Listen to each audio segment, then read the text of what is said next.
Угу. Итак, маленькая заставка-преамбула к уроку о кострах. Оберег мой лишь огонь, ночью мрака тварь вольна, но к огню не подойдет он. Прежде чем огонь развести, надо сначала разобраться, из чего мы его разводим. Это из чего-то называется дрова. Какую главную ошибку делают люди, которые впервые или, может быть, не очень обдуманно собирают дрова? Они ищут их вот так. Дело в том, что все, что лежит на земле, а вы видите, недавно у нас прошел дождь, все, что лежит на земле, или вот в таком полуповаленном виде, да, валежник, это вещи, отчасти впитавшие влагу. Вон видно, под корой, да, древесина мокрая. Чтобы ее зажечь, ее надо будет сначала очистить от мокрого слоя или как минимум расколоть. Да? Сейчас, секундочку. Тут видно мокрый слой хорошо. Да. Сейчас я ножку достану. Вот так вот. Вот давайте. Да? Другая ошибка, что вместо дров многие школьники, я это видел как бы многократно, пытаются использовать кору. Откуда-то существует миф, что кора, она хорошо горит. А то, что это касается только бересты, к тому же сухой, ну вот очень хорошо видно, да? Дождь прекратился часов, наверное, 8 назад, да, ночью. Угу. Вот, и вы видите, что вот у валежника, от слова валяться, внешний слой, он все равно влажный. Чтобы такие дрова разжечь, надо будет эту древесину расколоть. Да? Вот с такими дровами еще можно попытаться что-то сделать. Но поджигать вот такую-то влажную палку, это вы кучу времени и сил убьете на то, чтобы вот этот слой обуглить, просушить, не знаю, что с ним сделать. Как правильнее искать дрова? Ну, во-первых, человек должен выглядеть не вот так, а вот так. И что мы ищем, когда смотрим вот так вот по верхам? Мы смотрим, где среди зеленых ветвей появятся ветки без коры. Вот впереди у нас есть дерево сухостойное. Давайте подойдем.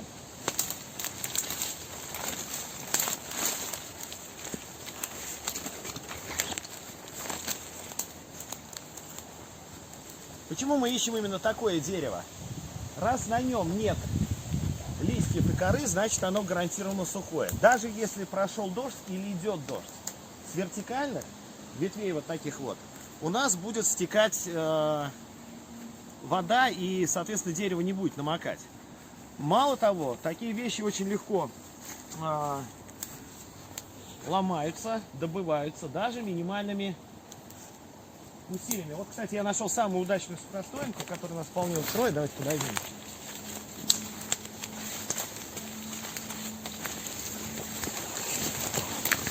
Алексей Викторович, как по заказу, да? Под нашей цели. Прислоненные. Да. Не надо гнаться за даже... да. Его даже не надо рубить. Ну, просто само само снимается. Основание, да. Ну вот его можно дернуть просто. Снимаем. Пень сгнил. Но он нам нужен, скажите, целиком? Или мы его укоротим сразу? Да можно и целиком взять.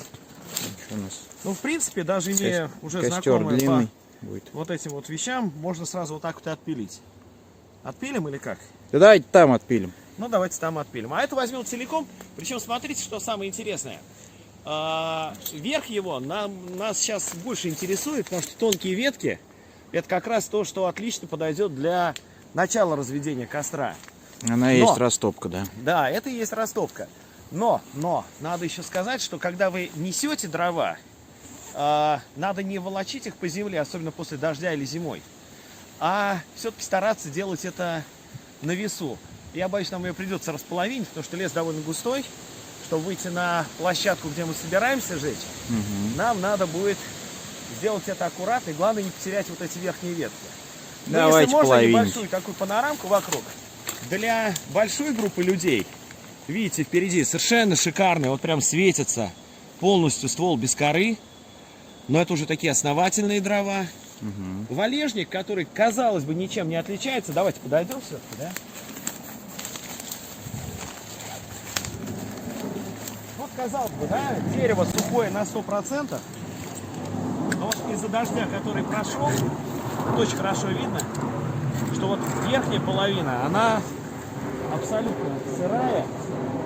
И это, скажем так, дрова все-таки третьего сорта, да? Ну, единственное, про него можно сказать, что если вы поставили лагерь, у вас уже налажен быт, налажен кухня и костер, такие дрова вам подойдут для, так сказать, повседневной нужды. Когда вам не нужно разводить костер, а когда вы, допустим, уже... Когда его поддерживаешь, Да. или если несколько дней, то вот это, ну, находка, в общем-то. Да, она вот как раз может обеспечить лагерь из даже группу, ну, в пределах 10 и больше человек Ну, вот этого топливом. тут хватит надолго. Да, вот хватит это ее прямо надолго. враг, потому что там уже гниль пошла, да? А вот то, что вправо, это вот прям такая вот находка. Поэтому, когда вы в первый раз на новом месте идете с дровами, вы должны примечать такие вещи и немножко думать на несколько дней вперед. Правильно, Дмитрий Геннадьевич? Абсолютно, абсолютно.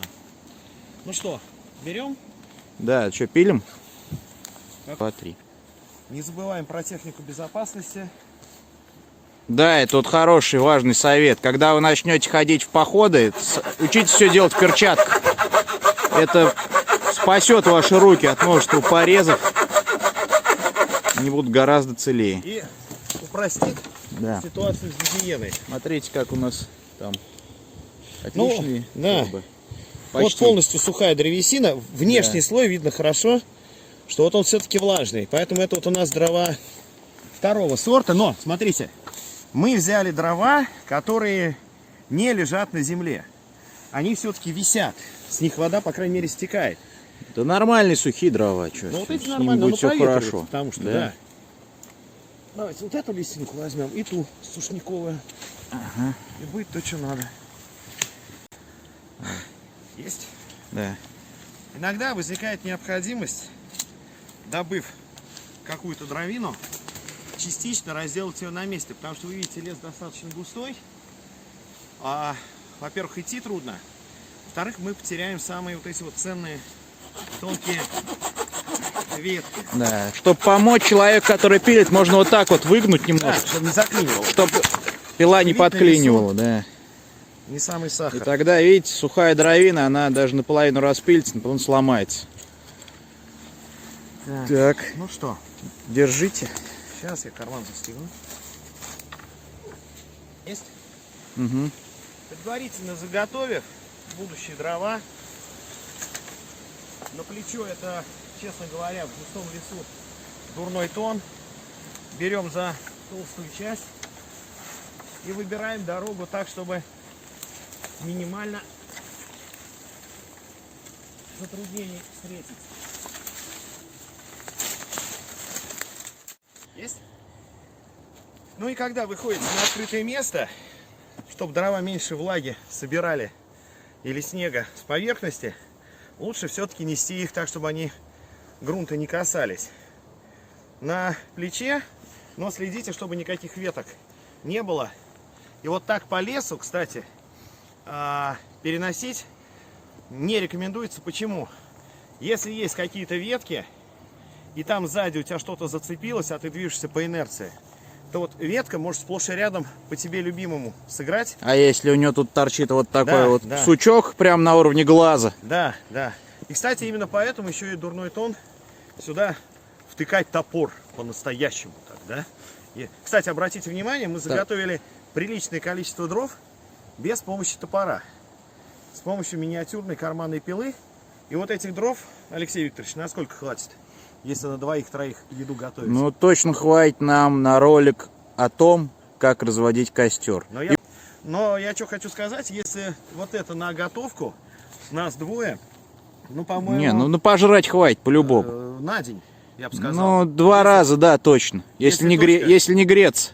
Если не греться, а использовать только для готовки, то вот этих дров у меня на плече на 2 человек, это 2 раза приготовить полноценный завтрак, обед или ужин из 2-3 блюд. Без проблем. Так. Пойдем. Итак, уважаемые зрители, как было понятно из предыдущей заставки, сегодня Алексей Викторович Афанасьев. Дмитрий Геннадьевич Юрушев. Мы сегодня будем зажигать. Будем зажигать костер. Но следует помнить, что перед тем, как костер развести, необходимо обратить внимание на совершенно определенные и не лишние важные меры безопасности. пока Алексей Викторович вас с ними познакомит, я начну раскладывать 2 или 3 костра, сейчас как получится. Потому что помимо просто игры с огнем, мы сегодня будем проверять разные варианты растопки или сухого горючего. Итак, Алексей Викторович, пожалуйста. Но когда вы начинаете работать с огнем, в первую очередь вы должны приложить все усилия для того, чтобы процесс горения вы контролировали. Что значит контролировать процесс горения? Это значит уметь огонь развести и уметь огонь в нужный момент потушить. И добиться того, чтобы он без вашего ведома не распространялся, куда ему вздумается. Для того, чтобы разводить костер, в первую очередь найдите место, свободное от сухой травы, от каких-то горючих материалов. Вот мы такое место нашли. Еще, особенно сегодня, например, как вы, наверное, слышите, достаточно сильный ветер, поэтому неплохо было бы с наветренной стороны провести опашку земли, то есть сделать вот такой вот вал. Мы, видите, его сделали при помощи лопаты. Лопата должна находиться рядом. Также для того, чтобы вы могли контролировать процесс горения, вы должны быть готовы костер в любой момент потушить. Для этого необходима емкость с водой, источник воды или песок, но в нашем случае это вода. Ну и самое главное, сейчас у нас в области 4 класс пожароопасности в лесах. Об этом неоднократно предупреждает МЧС, и об этом говорится очень много, все об этом прекрасно знают. Поэтому, если вы зайдете в лес, а тем более будете жечь там костры, и вас там поймают лесники, вы получите очень серьезный штраф, потому что это опасно. Вот. Ну и поэтому мы с Дмитрием Геннадьевичем, чтобы не создавать никому проблем, снимаем все это на даче. Вот видите, дачный домик, посадки, плодовые деревья, дачный сортир. В общем, важно в реальности, когда разводите в условиях автономки костер, конечно, не делать это ни в коем случае под деревьями, поскольку это вызовет непрямую верховой пожар, возможно, сразу. И хочу сказать, никогда не жалейте времени на подготовку дров, подготовку костра, не торопитесь чиркать спичкой. Вы сначала должны убедиться, что у вас все готово. Правильно я говорю, Алексей Викторович? Да, потому что процесс горения, его сложно остановить будет потом, если вы неправильно подготовились к этому. Несколько вопросов. Так, подождите. Ну и у нас Дмитрий Геннадьевич, как мы видим, сложил костер, который называется... Да, о названии. Да. На самом деле, вся вот эта вот укладка, она в значительной степени условна. В чистом виде тот или иной вид или тип костра используется, ну, скажем так, далеко не всегда. Основная задача сделать так, чтобы дрова не лежали плотной кучей, чтобы между ними обязательно спокойно циркулировал воздух. Вот. В данном случае, ну вот это, вы видите, да, то, что изначально шел тип колодец, а внутри уже то, что похоже по картинке на шалаш. Кстати, к вопросу о типах костра. Как-то на областной олимпиаде по ОБЖ было задание... Тихо, Дмитрий Геннадьевич. Что такое? Ничего, все нормально. Как-то раз на областной олимпиаде по ОБЖ было задание сложить костер того типа, ну, какую карточку вытащишь. И на карточках были шалаш, звездный, нодья, колодец, понятное дело. И по необходимости подменял я судью на этом этапе. Подходит пацан, вытаскивает 10 класс, по-моему, 10. Вытаскивает карточку, или 9, неважно. Шалаш звездный. Звездный шалаш. Ну, есть такой, да. Я говорю, ну давай, укладывай. Были там дрова, и он укладывает вот такую вот штуку. Как на картинке.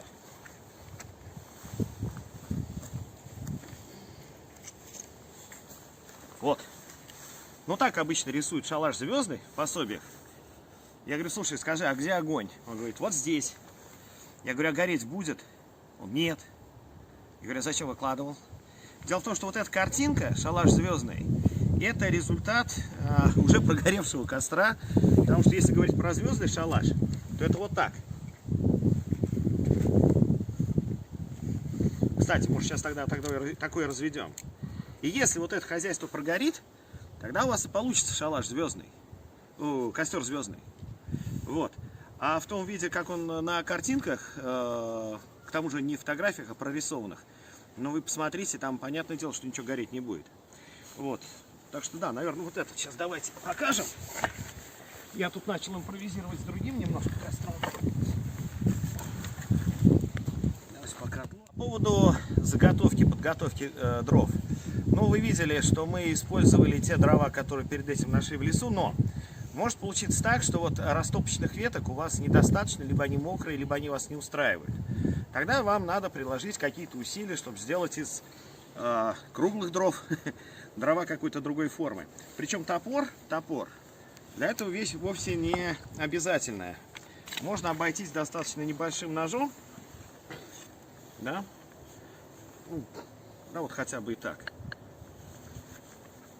Представляем.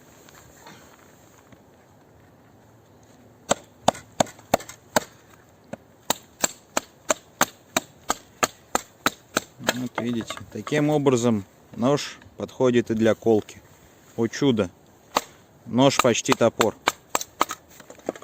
Вот да, еще раз я напомню, я же выполняю роль зануды, поэтому еще раз скажу, когда вы будете ходить в походы, работать по разведению костров, собиранию дров, установке палатки, то вы обязательно не забывайте о таком неотъемлемой части снаряжения, как перчатки.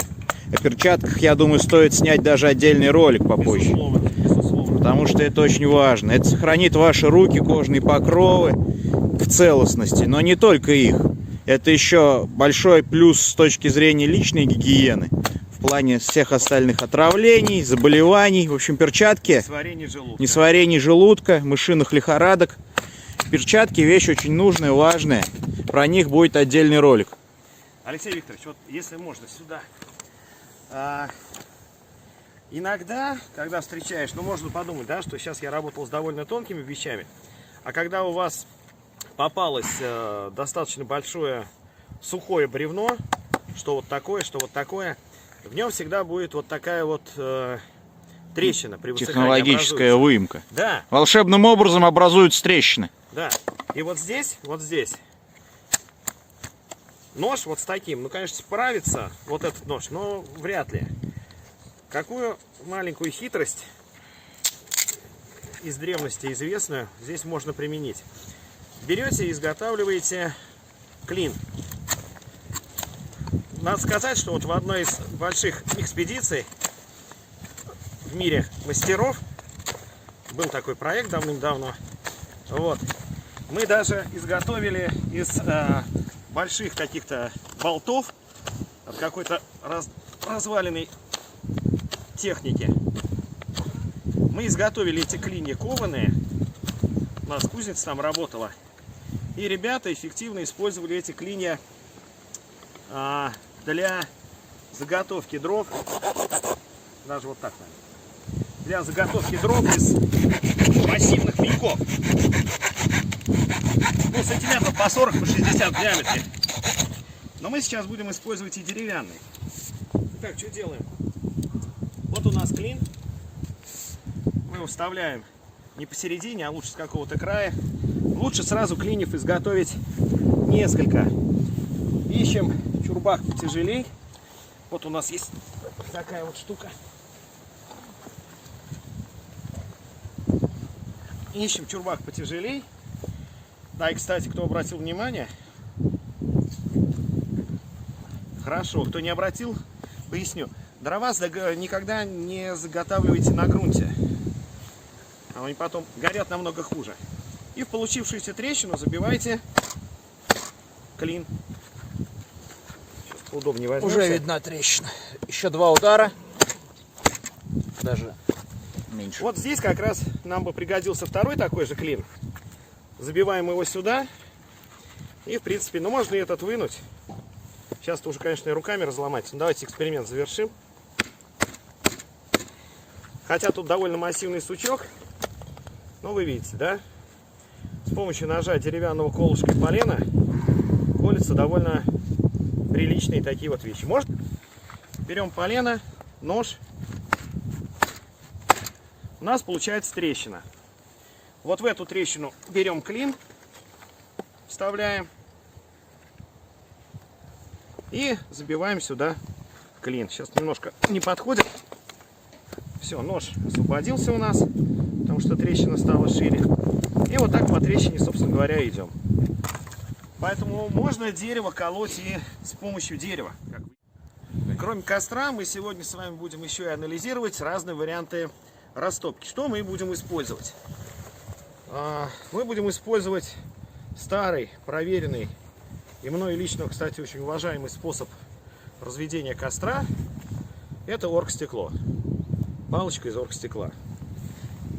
Второе, традиционное, сухое горючее.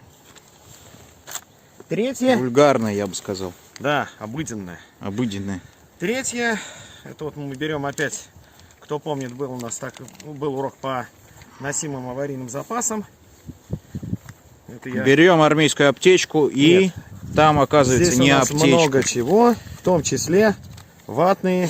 В общем, Здесь- ролик про аварийные запасы будет переснят, Да, переосмыслен, и скоро он будет и готов. мы сделаем его еще лучше. Да.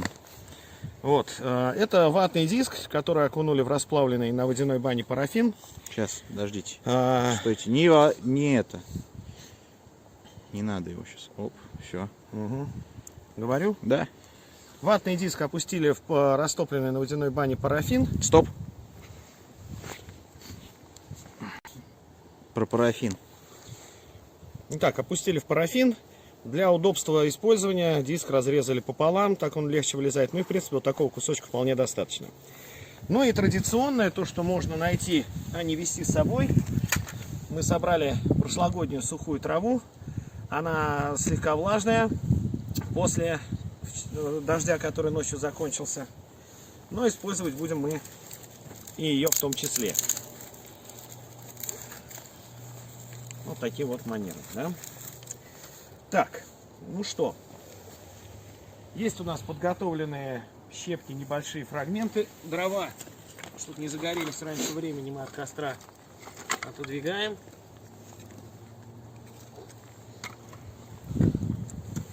В чем суть эксперимента? Мы вначале, перед тем, как костер разжигать,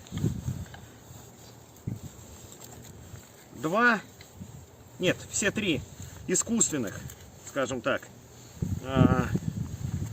сухих горючих, парафин, сухое горючее и оргстекло,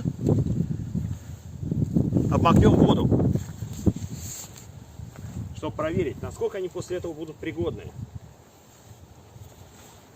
Всяко бывает, конечно, там спички надо держать сухими, так же как и порох, это все понятно, но к сожалению, не всегда это получается. А сухим горючим и подавно. Когда упаковку вскрываешь, ну вот это у нас упаковка вскрытая, заново запечатать ее не получится. Это кто узнал от армейского сухого пайка. Так, ну что, приступим, Алексей Викторович? Да, топить. Да. Так, вот у нас вода. H2O. H2O. H2O, да, целых. Это Не у нас одно. стекло. Это у нас ватный диск. Можно я одну таблетку выну? Неохота гробить все. Ну что, рискнем? И быстрее вынимаем, пока нас совсем не расставим. Так, ну. Так, будем проверять, загорится она или нет? Или вопрос риторический? Будем проверять. Мы будем Из смотреть. термоупаковки другой вариант носимого запаса. Извлекаем традиционную зажигалку. Вульгарно. Да, обыденную, я бы сказал. Так, спички тоже есть, да? Или только зажигалка? Что-то там есть. Тут много зажигалок, я смотрю. В первую Чтоб очередь. точно не остаться без огня. Зажигалочная. Так, как работает? Так, ну давайте сразу определимся вот с этим, да, конкурентом. Удастся ли нам его разжечь? Мне, честно говоря, самому интересно. Сейчас. Ой, мамочки. Я помню сейчас.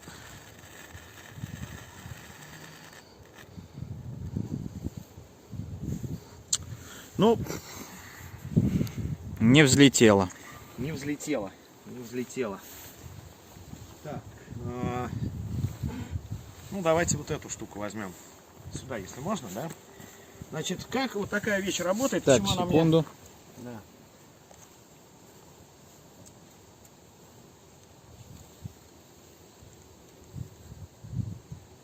Есть? Угу. Как вот такая вещь работает и почему она мне нравится? Во-первых, своей устойчивостью к воде. Она никогда не разольется, не потеряется. В смысле, не выйдет из строя.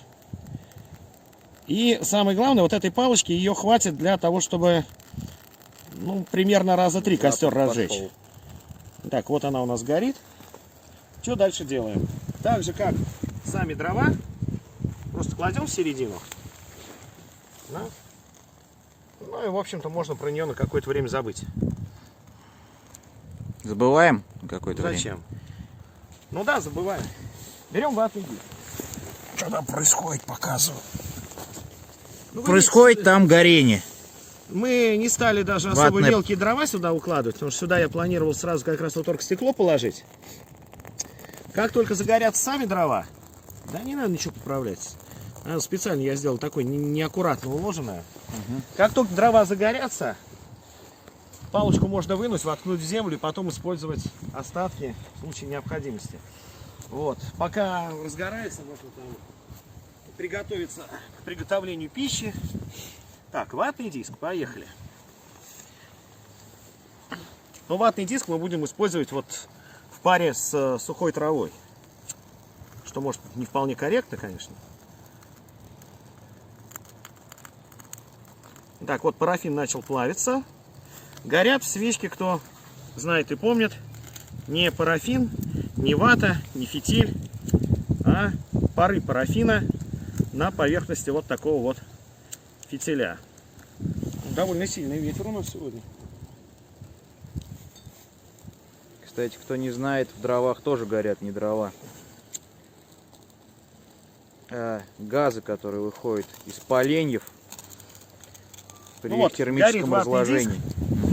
Мы его просто так вот туда бросаем. В данном случае я вот специально положил диск не под растопку, что в принципе, наверное, может и неправильно, но по-моему сейчас этого хватит. И точно тут так же у нас про него... уже процесс Так, пошел. Процесс пошел. Можно спасать. Будем спасать Конечно. наших рожек. Надо же показать, что от не останется. Где-то надо перчатки одеть как минимум.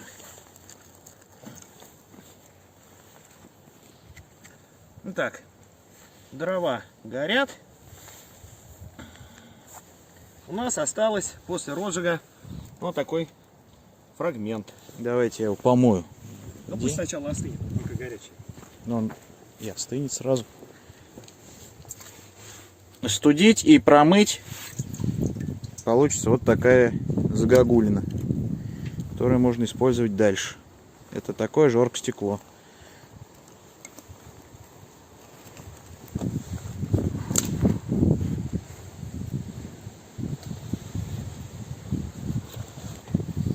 Так, что у нас здесь, давайте посмотрим. Рано. Рано убрали. Рано убрали, да, там только одна веточка горелась. Но мы сюда довольно крупную растопку положили специально, чтобы показать. Да, кстати, вот видите, оргстекло сейчас было не просто подвергнуто воздействию воды, а фактически безжалостной рукой искупано в бочке. И посмотрим, Да, загорится. это не дождь попал. Да. Ну как-то, что смотри-то, загорится, конечно. Дети не всегда верят на слово, понимаете. Мы же для детей снимаем. Вдруг не загорится. Магия! Вот пока парафин работает в заметном опережении. Да? Я думаю, дело в траве. Нет, сейчас вот хорошо видно, что основная часть травы как раз цела. Она все-таки влажная. Просто парафин, когда он тает на поверхности любого пористого вещества, да, будь то дрова, Или фитиль свечи. фитиль свечи, грунт, в конце концов, просто песок, он все равно на этой поверхности будет испаряться. А раз он испаряется, то, соответственно, он будет и гореть.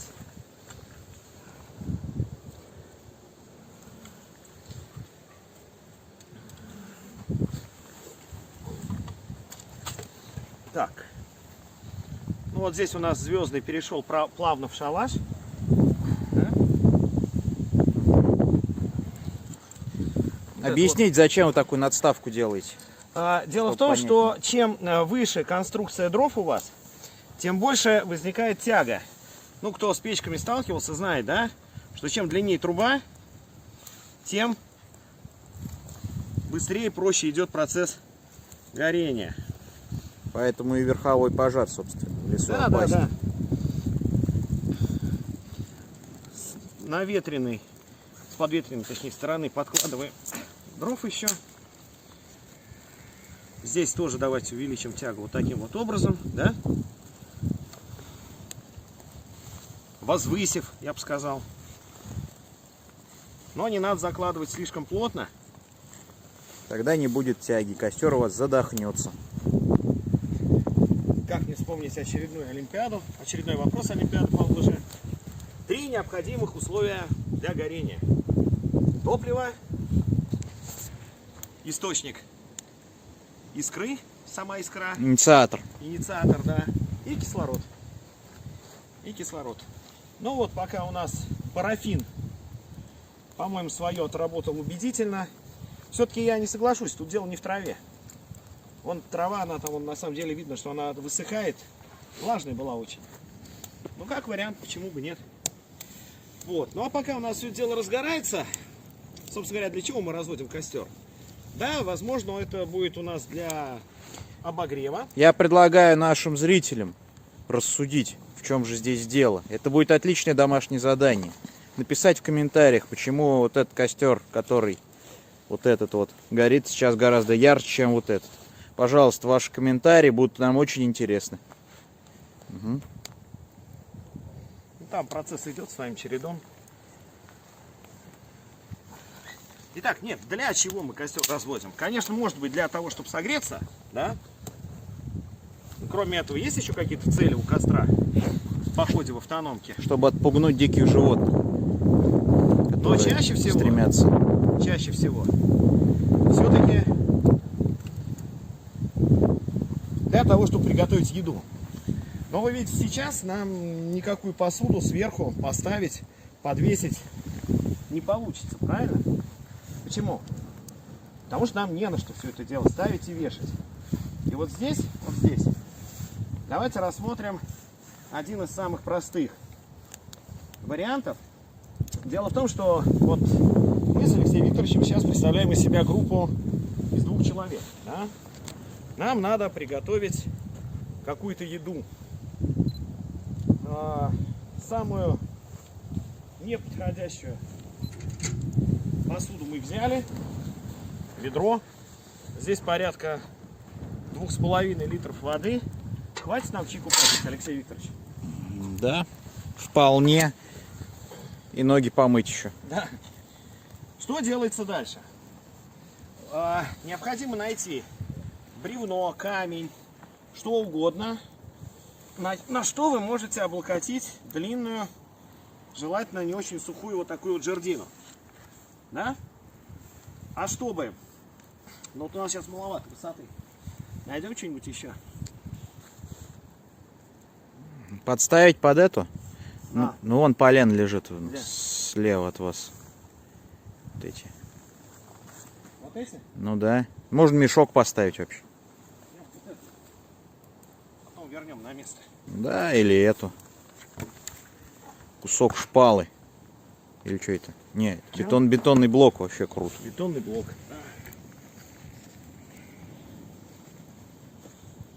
О, отлично. Так, а теперь сюда нам нужен будет... Так, Дмитрий Геннадьевич начал варить. Время варить, Дмитрий Геннадьевич. Вот груз у нас сейчас маловат, но наша задача показать в конце концов саму схему, правильно я говорю? Да, принцип рычага. Да, принцип рычага. На край вот ничего страшного, если вы это пока все это кипятится. Получше закрепите, Алексей. Если вы пока это все кипятится, просто поддержите, как я вот, например, сейчас. Это Ну, в общем-то, да. вполне себе тоже занятие, если вам не надо делать чего-то В другого. конце концов, на нее можно просто сесть, Да, хочу я сказать. да. Вот.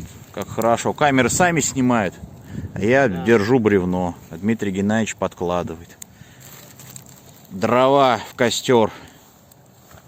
Ну, задачи вскипятить у нас нет. Как бы для тех, кто наблюдает, наверное, понятно, что подкладываем по мере прогорания, причем не стоит... Осторожно. Я могу продемонстрировать, что будет, если я встану. Не стоит пренебрегать уже горящими дровами, поправлять их. Но подкладывайте ни в коем случае не вот так вот вплотную. Постарайтесь всегда делать это как-то под углом. Так, все, у нас ожил наш колодец. Очень небрежно уложенный. Но, в принципе, мы это сделали специально, чтобы показать эффективность импровизированного сухого горючего, да, Алексей Викторович? Давайте я все-таки освободите меня от этой почетной должности. Как бы наша задача была показать, как котелок вешается. В данном случае это даже не котелок. Даже в данном случае это добыча мародеров на даче, фактически. Все же готовятся к зомби-апокалипсису. Вот куда бежать в случае, если напали зомби? На дачу. Искать там себе хабар. Вот, например, ржавое ведро. Чем не хабар? Да? Да. Ставшая классической, да, поговорка. Неважно, какой у вас котелок. Да, важно, Главное, что он у вас есть, да. Совершенно верно. Что лучший котелок и лучшая вода — это та, которая у вас есть. Кстати, о воде. Кстати, о воде. Что вы можете сказать о воде, Дмитрий Геннадьевич? Как известно, без воды ни туды и ни сюды, как пелось в известной песне. Но один из ближайших уроков следующей недели, да, я полагаю. Посмотрим, да, Викторовичем, что у нас там грядет. посвятим отдельному уроку о способах добычи и очистки воды из природных водоемов. Мы пока еще до конца не определились с местом съемок, да. Понятное дело, что это будет не территория школы. Там добыча воды очень простая. Открываешь кран и берешь воду. Но поскольку это вода южного города, потом начинаешь думать, как ее очистить. Так, вот я обратно укомплектовал аварийный запас. Так, как чувствуют себя у нас костры? Костры горят. Костры горят Наш костер в тумане светит. и греет, кстати говоря. Ну, подкладывать больше не будем. Если короткий вывод делать, ну, все-таки с большой настороженностью я, например, отношусь к стандартному сухому горючему. В принципе, вы сами видите, почему. Какой-то вариант без проигрышного сухого горючего, будь то ватный диск, кусок, Пойдемте вот сюда вот. кусок оргстекла. Присаживайтесь на... Да, я боюсь, у меня просто сейчас костюм будет подгорать, потому что ничего, здоров. Вот. Такой аварийный запас сухого А я горючего, не он никогда боюсь. не бывает лишним. Есть пить не просит, срок годности не теряет. И самое главное, воды не боится, поэтому можно точно надеяться на то, что вот... Ну вот у нас сейчас, Дмитрий Геннадьевич, все 30 минут прошло. Да. Давайте резюме по дровам, по разложению костра. То есть, что нужно? Выбирать сухие дрова, желательно. Начинать с мелких веточек, вот это вот. Прям проговорить буквально несколько минут, и все. Ну, давайте так, еще раз, по дровам.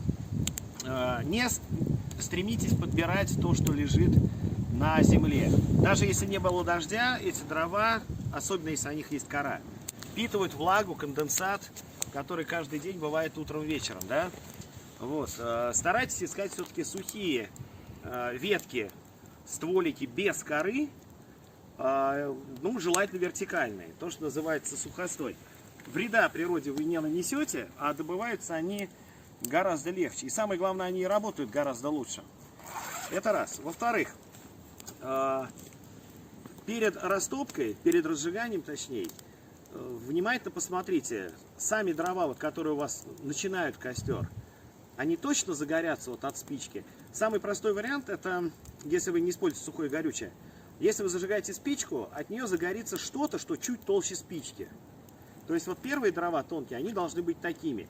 Щепка какая-то или очень тонкие сухие веточки. Никогда не теряйте времени, неважно какой у вас ножик. Вот сейчас даже небольшой маленький возьмем. Если вы растапливаете не костер, а, допустим, есть у вас даже вот такие это, дрова. Это не те дрова, которые у вас загорятся от спички. Загорятся от спички.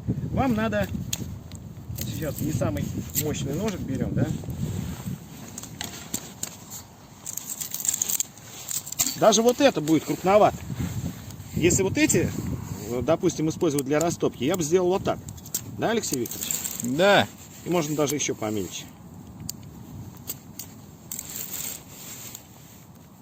Ну, в общем, общий смысл в том, что горит на самом деле не сама древесина. Кстати, вот можно использовать еще вот не до конца расколотый. Да, я тоже хотел вот сказать. В таком вот виде огонь плавно перейдет с тонких на более массивный. Если вот она размещается у нас вертикально, то это будет уже достаточно эффективный момент опять же, растопки. к тому, что горит не древесина, а то, что выделяется из древесины при ее термическом разложении. То есть вы в моменте, когда у вас горит вот эта нижняя часть, она за счет того, что тепло поднимается вверх, начинает нагревать верхнюю часть. И даже если она немножечко мокрая, она просохнет и займется тоже. То есть вот это чисто физика. Ни в коем случае не располагайте дрова вплотную, и уж тем более горизонтально. Старайтесь им придать на любой конструкции какое-то маломальски вертикальное положение. Если это колодец, то значит внутри дрова лежат вот так, да? Если это там звездный, шалаш, вот. Ну, как вы, наверное, убедились, шалаш в классическом смысле дрова вот так поставить практически невозможно, да? Они просто стоять не будут. Вот, поэтому тут необходим некий каркас в начале. Вот. Ну что еще? Когда вы заготовили дрова, если у вас несколько дней, никогда не ленитесь их укладывать. Делается это для чего? Причем вниз кладете самые плохие дрова. Подгнившие, может быть, с остатками коры. Те, которые, ну, не очень важно сохранить. А то, что осталось у вас на растопку, старайтесь все-таки хранить герметично. Можно это под полок или под крыло палатки положить, да, под ботковину, Алексей Викторович. Да, есть хорошо, если это какой-то навес есть под него наверх, да, где он проветривается. Можно на какое-нибудь дерево их положить. И всегда оставляйте, если вы не один день находитесь на месте, всегда формируйте из дров некий гарантированно сухой НЗ, который точно останется всегда сухим, который вы не используете повседневно. Но его размер должен примерно соответствовать одной готовке. А там уж рассчитывайте, сколько у вас человек, сколько вам надо на одну готовку. Вот, эта предосторожность никогда не лишняя. Когда кончились дрова и осталось только НЗ, то значит время идти за дровами. Но не использовать НЗ. Неприкосновенный запас. Он на то и неприкосновенный. У вас нет возможности пойти за дровами. Разыгрался там шторм, ураган, 5-10. Вот это тот случай, когда, наверное, можно подумать об НЗ, если вам сейчас нужно готовить, если вам сейчас нужен огонь. Вот. Так что в этом простом сооружении под названием костер на самом деле не все так просто, да? И значение имеет все. Из чего вы разводите, где вы разводите, как соблюдаете меры безопасности.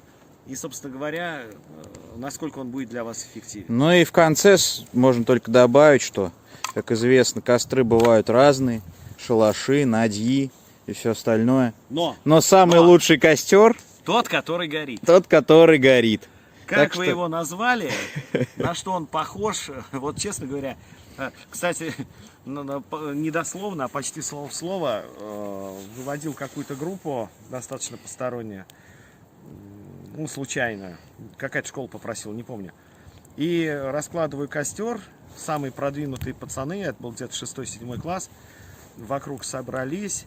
И, значит, кто-то говорит, а вы какой... Начинают между собой спорить. А вы какой костер раскладываете? звездный, шалаш, колодец. Они разошлись во мнениях, потому что костер был похож черт знает на что. И они Как решили сейчас. спросить Вот у смотрите, меня. костры прогорели. Вот кто может сказать, что здесь у нас шалаш, а тут у нас звездный? Нет, ну вот это вот на Нет, колодец ну- похоже, условно говоря. Было. Теперь нет. Вот. И под конец они меня спросили, а вы какой костер разводите? Какой тип костра? Я сказал, я развожу только один тип костра. Тот, который горит. Породистый костер Да. я развожу исключительно. Да. И на самом деле тип костра зависит не только от назначения, как пишут в учебниках, но и от характера дров, которые вы вынуждены использовать. Вы не всегда можете выбирать, какие дрова вы используете. К сожалению. Вот. Ну ладно, давайте, наверное, на Да, этом кстати, закончим. кстати, вот, но про одну древесину не могу не сказать. В зеленом виде, ну, в растущем виде, горит на самом деле только один тип дерева вот в нашей средней полосе. Когда вы можете просто вот оборвать свежие зеленые веточки, взять густой пучок, подсунуть спичку, и у вас этот веник вспыхнет. Если кто-то подумал, что это сосна или елка, тот не прав. Зеленые иголки не горят ни грамма. Это дерево ольха. Растет в основном по берегам водоемов. Но горит там не древесина, а от нагревания испаряются эфирные масла, которых там очень много. А эфирные масла, сгорая, просушивают древесину, и, соответственно, горит древесина. Ну, о чем и говорилось. То молодые есть, в побеги первую ольхи очередь, горит, можно использовать. горят высокие углеводороды, которые получаются при разложении древесины.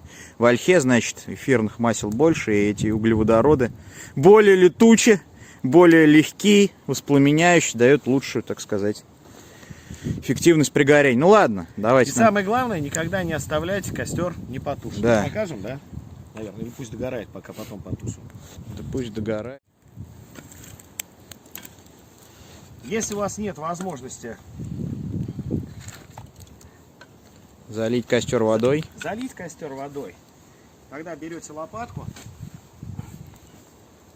и плотно-плотно начинаете обсыпать. Залитый костер, кстати говоря, на ветру сплошь и рядом заново разгорается. Как только вы засыпали, что мы делаем? Мы прекращаем доступ кислорода, да? И поэтому горение прекратится. То есть я больше не могу не удержаться. Да нет, давайте заканчивать. Потом Посыпаем, отдельно да? снимем, да. Потому что уже мы все лимиты превысили. Уже 40 минут мы кострами занимаемся. Конечно, мы можем заниматься чем угодно, сколько угодно времени. Главное нам сказать, когда остановиться. Да, ну хватит. Про лопатки мы еще поговорим. Уже говорили, еще поговорим. Все.